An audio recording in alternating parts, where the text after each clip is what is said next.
Hey guys, it's Beth. Today I'll be using these 5-inch and 7-inch wood rounds from Hobby Lobby and a dowel from Dollar Tree. I started by sanding all of the round pieces and then using my miter saw and box to cut one of the dowels. I only needed one. I cut a 7-inch piece and a 4-inch piece. And then I sanded the ends where I cut them.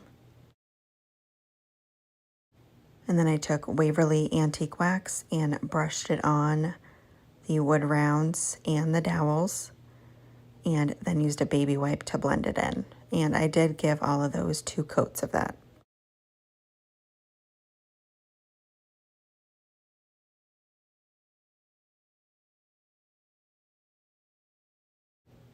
And then I took the scrapbook paper, which was from Hobby Lobby, and traced out the top part of the 5-inch wood rounds and cut those pieces out. And I went a little bit inside my trace marks because I wanted to make sure that it did not hang over at all.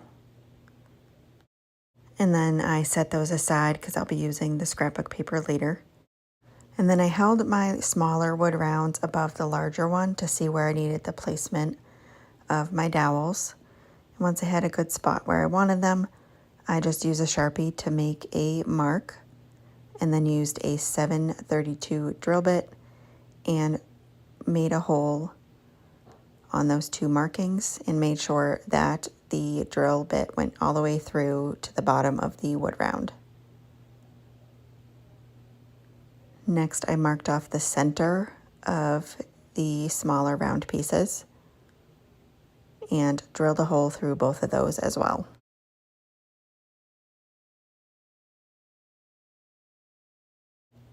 And then I used the same drill bit and drilled holes in the ends of both of the dowels.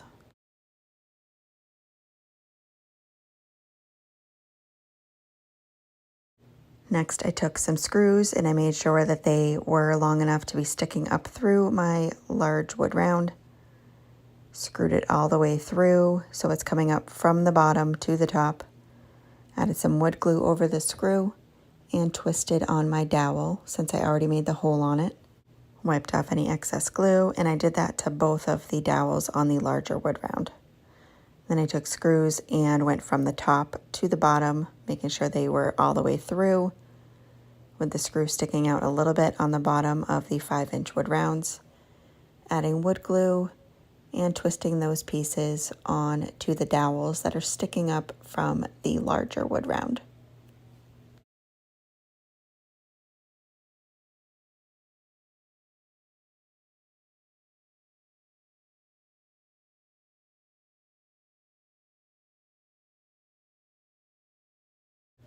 Next, I added Mod Podge to the top of the 5-inch pieces, spread a generous layer, and then placed down the scrapbook paper, smoothing it out with my hands.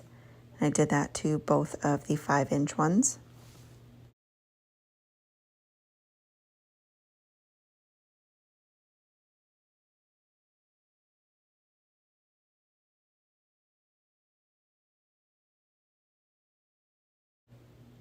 And then to dry them, I used my heating tool.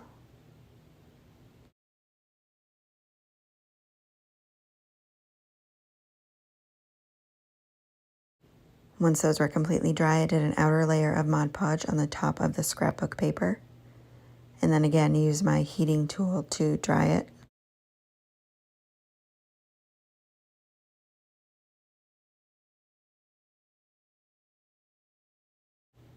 And once the Mod Podge on the top was almost dry, not quite dry, I took some saran wrap and kind of smoothed out bubbles and wrinkles on this one piece and just kept heating it back up and using the saran wrap and just pushing the bubbles and wrinkles until it was smooth.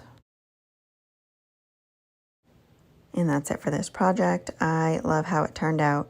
Thank you guys so much for watching.